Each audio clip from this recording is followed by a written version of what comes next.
Up next, we have a power-packed panel that blends the worlds of cinema, digital commentary, and actually sports, heritage, and leadership. That's exactly what the three things that we're going to be covering. And the title is going to be Beyond the Corridors of Power in Delhi. And we have amazing three panelists coming up. The first one is Colonel Rajyavardhan Singh Rathore. We all know him very well. He's a decorated Olympian, former Union Sports Minister, and now a cabinet minister in Rajasthan. From winning India's first individual silver medal at the Olympics to shaping youth and sports policy in the country, he's worn many hats. Thank you so much, sir. Thank you. Up next is Mr. Philip Green. Australia's High Commissioner to India, is not only a seasoned diplomat but also a passionate advocate for cultural exchange and people-to-people ties. Whether it's cricket diplomacy or educational partnerships, he's championed a deeper, more meaningful Indo-Australian relationship far beyond protocol. Mr. Green, thank you so much for joining in. His Royal Highness Maharaj Lakshayraj Singh Mewar of Udaipur is a modern-day royal, deeply rooted in legacy and public service, a global record holder for philanthropy and a patron of arts, sports, and culture. He continues to promote India's heritage with a progressive outlook. From preserving palaces to empowering people, he brings cultural diplomacy to life. His family has supported Indian cricket far before BCCI did. So thank you for your generosity and for your strength. And ladies and gentlemen, may I invite all of us to give them a very warm welcome to bring them on stage, please.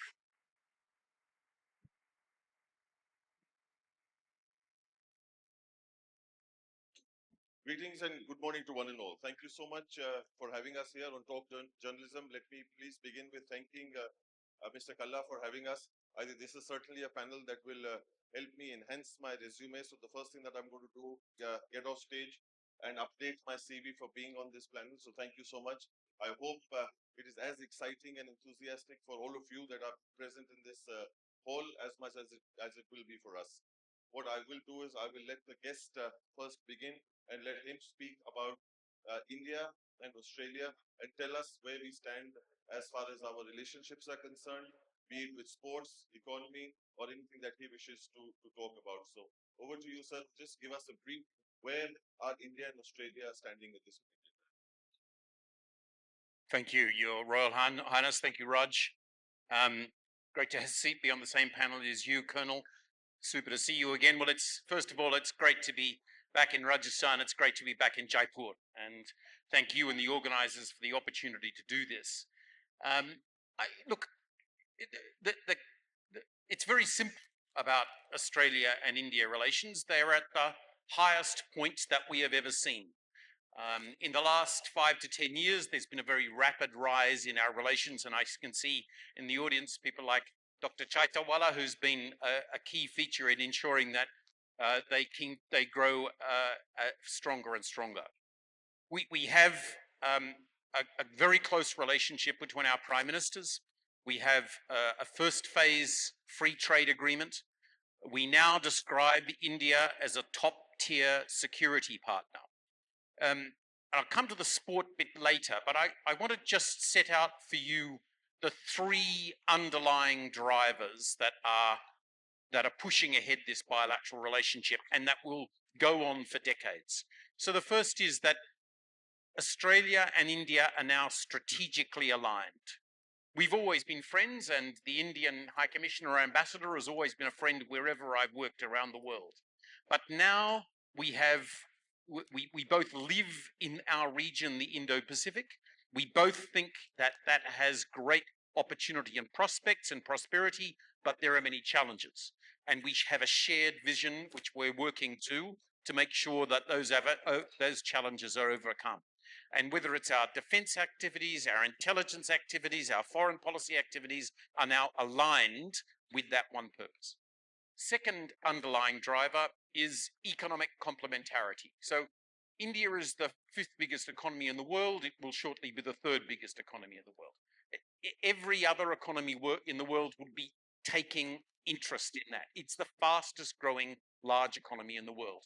But Australia is different from many other economies in that our economy is complementary to India's. We produce a different set of goods and services, and we produce the sorts of goods and services that India will need for the next generation of its growth, whether that's high quality energy, whether it's minerals, including critical minerals for your new energy supply chain, or whether it's skills and training which are going to be needed to make sure that the next generation of Indians are ready for the growing economy. And the third key driver is what we call the human bridge. A million people of Indian origin now call Australia home. I'm very conscious in your country, 1 million people isn't a lot of people. In my country, 1 million people is a lot of people. It's 4% of the population. It's the fastest growing migrant population in the world. And they are a powerful vector supporting our bilateral relationship. Final thing I'll say is, we all know about the great partnership and rivalry in cricket, and that will go on and that will continue to be a strong part of our bilateral. But frankly, I'm more interested in large sporting events and the Olympics.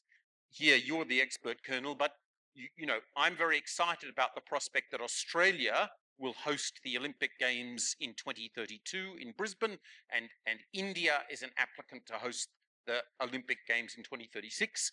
That could be a very nice pathway, but I'll leave it at that. Lovely. Thank you so much. Now, moving on, ladies and gentlemen, I think this is a matter of personal joy and happiness for me as well.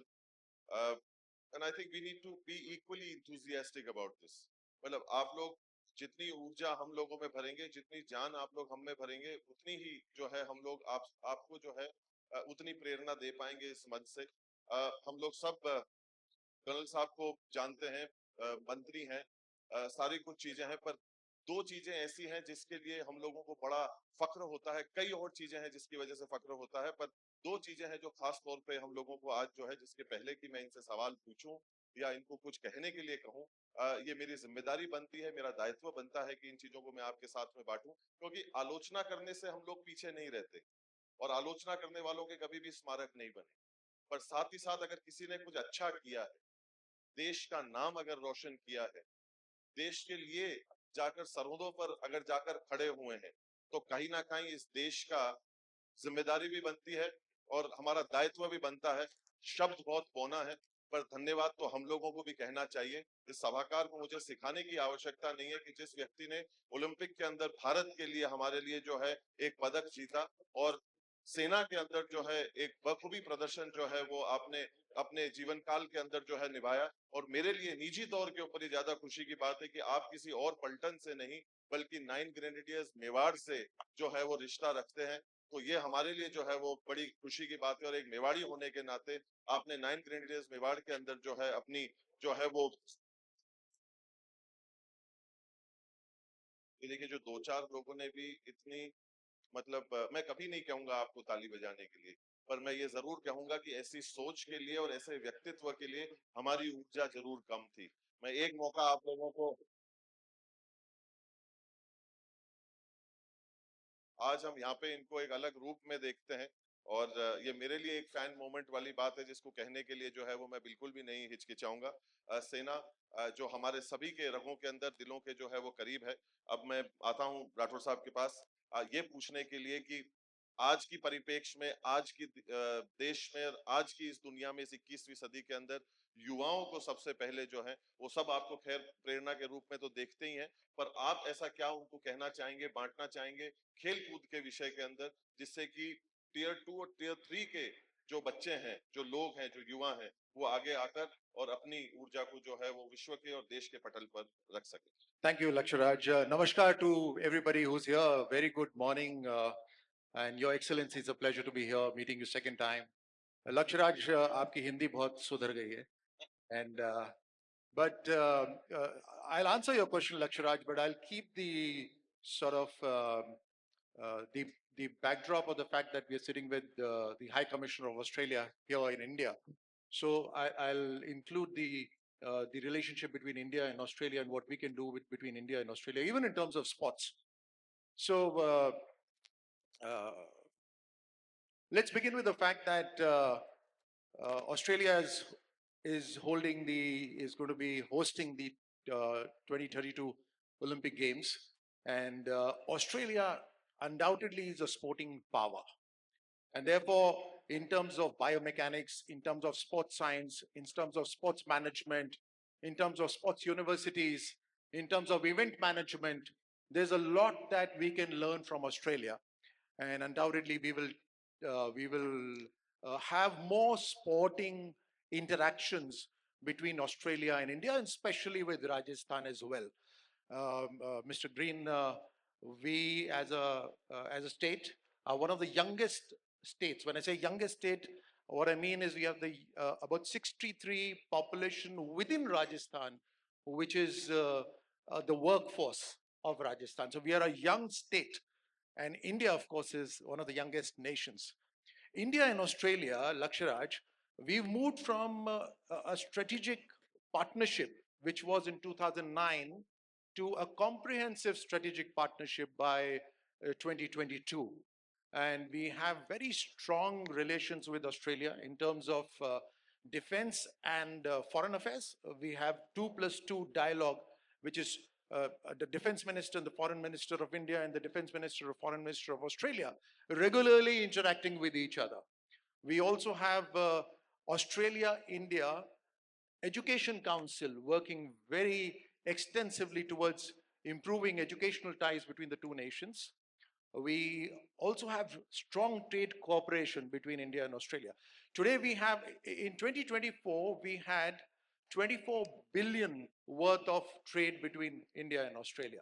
And now with the SECA, which is about to be signed, which is Comprehensive uh, Economic Cooperation Treaty, once we have that sign, this trade is likely to boost, and I'm hoping that by 2030, the trade between India and Australia would be $100 billion.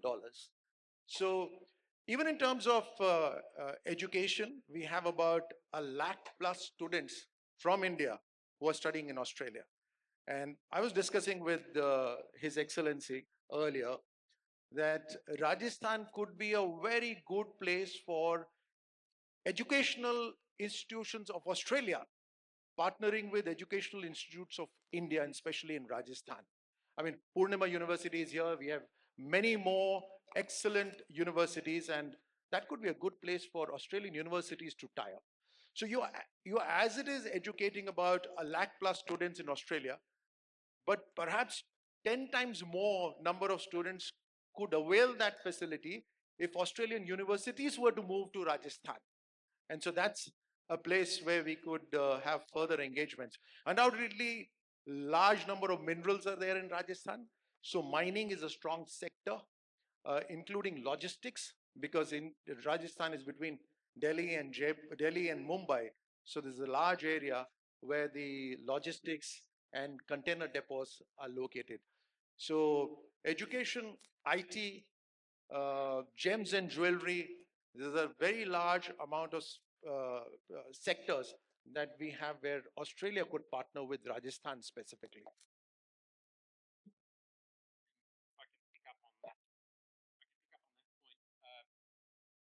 What the Colonel says is exactly right, that there's a lot going on in education between Australia and India. And yes, it's true that more than a lakh Indian students are in Australia at any one time, and we welcome that.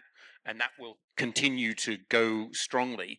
But what we are looking at is the other ways in which we can partner. And there's many young people in the audience here, so I'm interested in talking to them about the opportunities. We have what we call now articulated degrees, which would allow a student in India to, let's say, spend their first 2 years in India doing the first part of their degree, and the second 2 years in Australia. And they end up with a degree from both institutions, both an Australian and an Indian degree. But the other very exciting thing that is happening is the growth of what's called foreign branch campuses. Now, as a result of the reforms of the Indian government, it's now possible for foreign universities to set up campuses here in India. And guess what? The first two in the world are from Australia.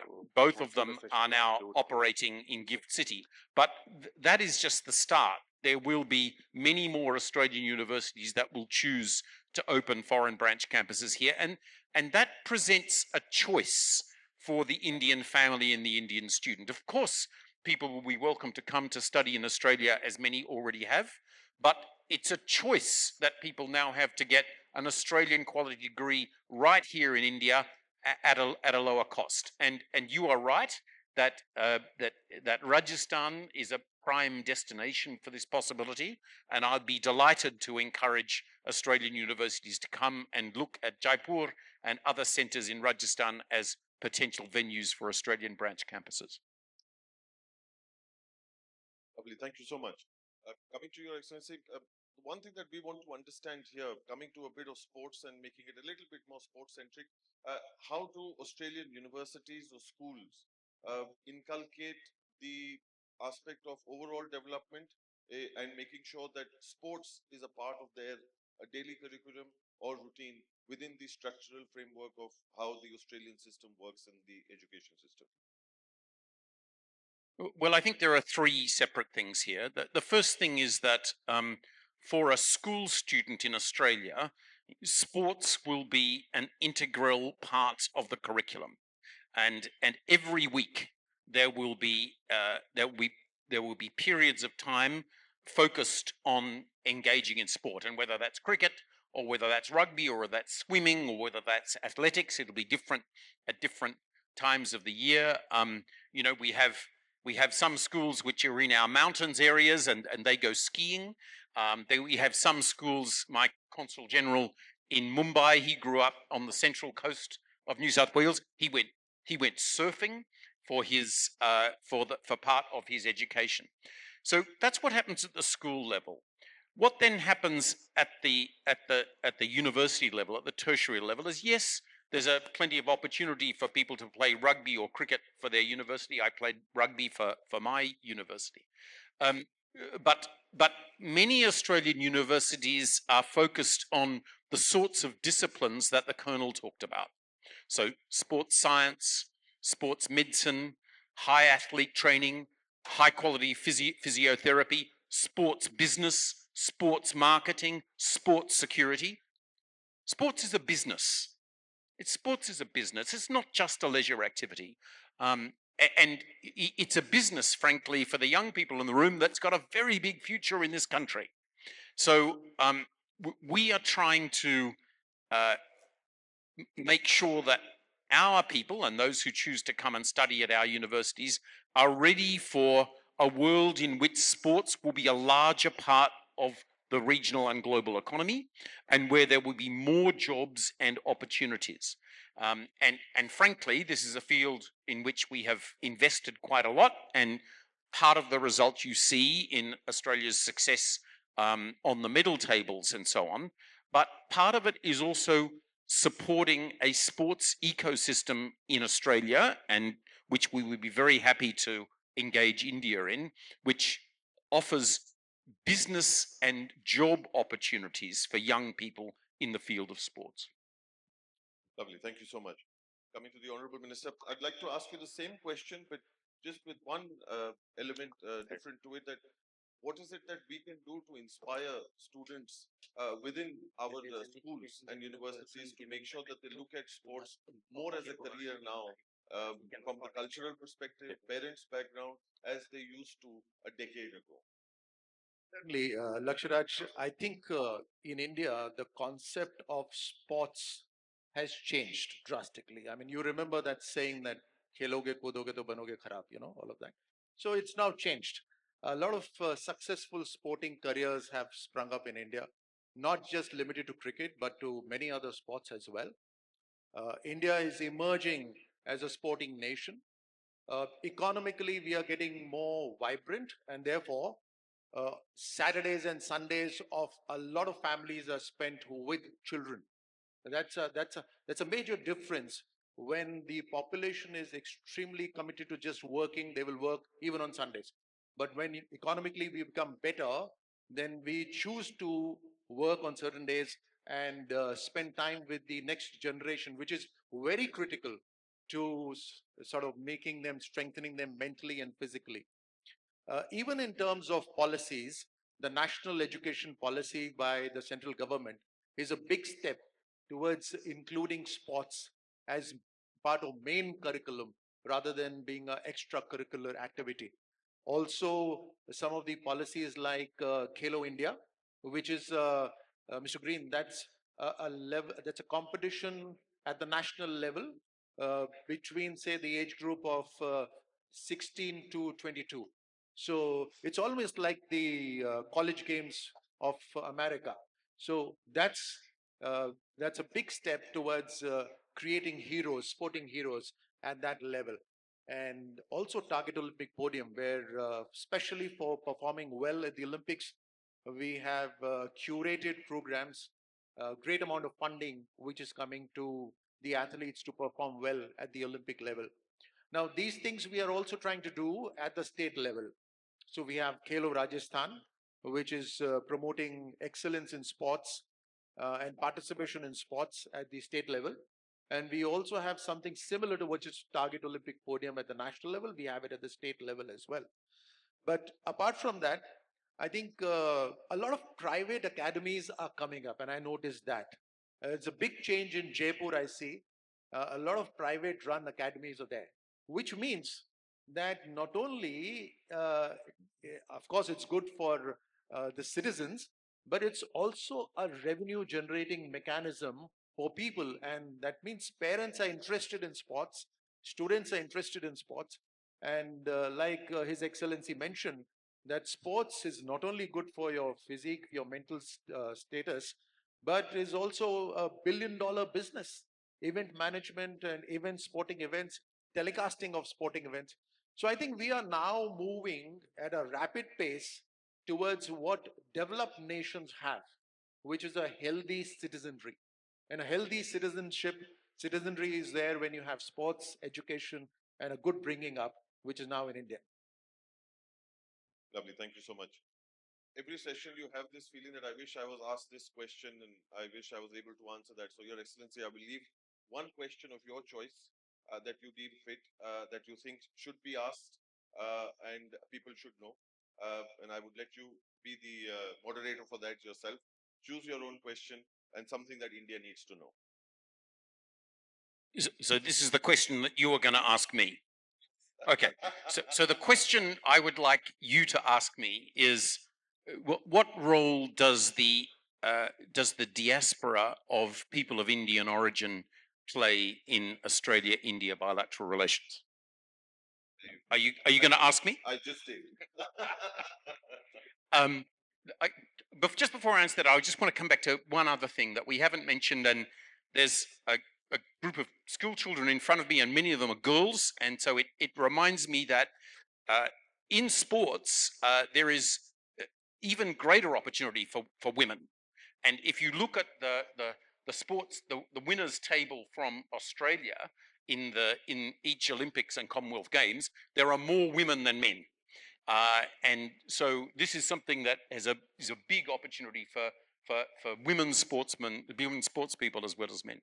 So look, I said before that there are now 1 million people of Indian origin in Australia. And I said before that it's the fastest growing migrant population in Australia, and they're making a big contribution to our society. So how do I know that? Well, I know that because of our census statistics.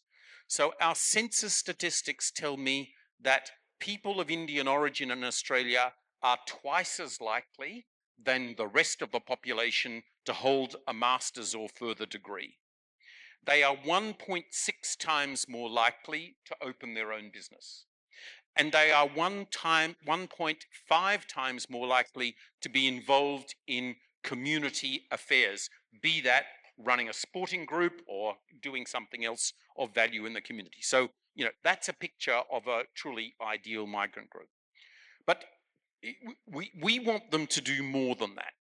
So it's fine for people of Indian origin to be successful in Australia, but we are building a bigger, more important bilateral relationship, and we want people of Indian origin to be at the center of that. They have all sorts of skills that are valuable. Understanding of the Indian business scene, understanding of local languages and customs, understanding of what it is in Australia that might go well in India and vice versa. And so this is what we've done about this. We as the government have set up the Centre for Australia-India Relations, multi-year, multi-million-dollar funding, headed by two eminent Australians of Indian origin. And what we are doing here is saying to these people, we want you to take charge of a fraction of the Australian-India corridor, and for you to make as much of that as we can. And so we're making huge progress. I'm also seeing that when we see delegations of Australian business people come to India, frequently there are large numbers of people of Indian origin there, and that is a good thing. That is a good thing, because the more we can engage the diaspora in our bilateral links, the better. Thank you so much. Pose the same question. Yeah, I thank do you. feel that you don't get the opportunity to answer.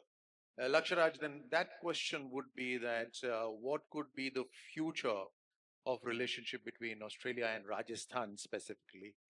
But first, I'd like to thank His Excellency Mr. Green that you've spoken well of the Indian diaspora in Australia. I'd like to thank you for that. And certainly, they may have their roots in India, but their loyalty and their commitment certainly stands to Australia. Who do they support in the cricket? That's the question. You know, I think in terms of supporting, who they will be supporting is very subjective, and so let's just leave it at that. But thank you so much, Mr. Green. And you have a large amount of space geographically. We have a large amount of space emotionally in our heart. So I think Australia and India do connect in that manner. In terms of Australia is growing and therefore is looking for opportunities. And Rajasthan is a place where we have abundance of opportunities. Geographically, the way we are located between Delhi and Mumbai, the entire northern India market is all around us. And if India is one of the largest markets in all terms, then the best place to invest for any Australian or Australian company, would be a peaceful state like Rajasthan, would be a very touristy state and a beautiful state like Rajasthan, would be a state where we have sun nearly 365 days in the year.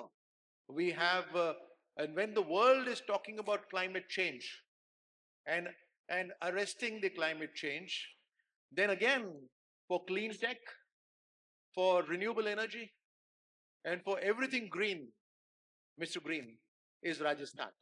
So I think it's, and we've opened the doors as government of Rajasthan, we've opened the doors. Thank you so much to Australia for partnering with us as a partner country in Rising Rajasthan that we had. You came with a very large delegation. And we had great engagement with Australian delegation with in terms of knowledge exchange as well as business collaboration.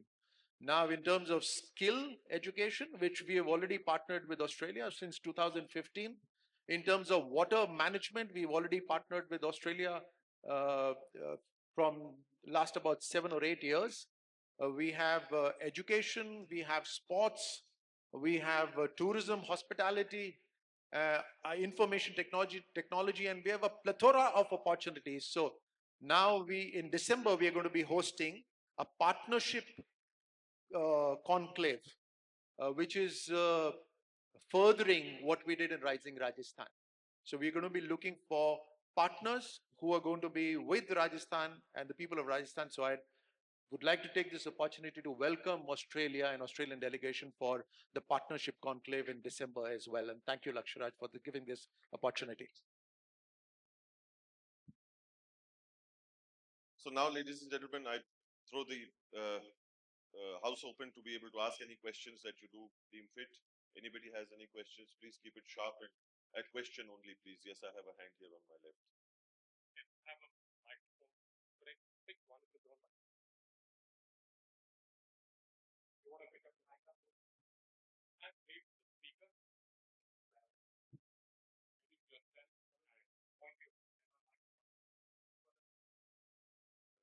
Thank you so much for this opportunity.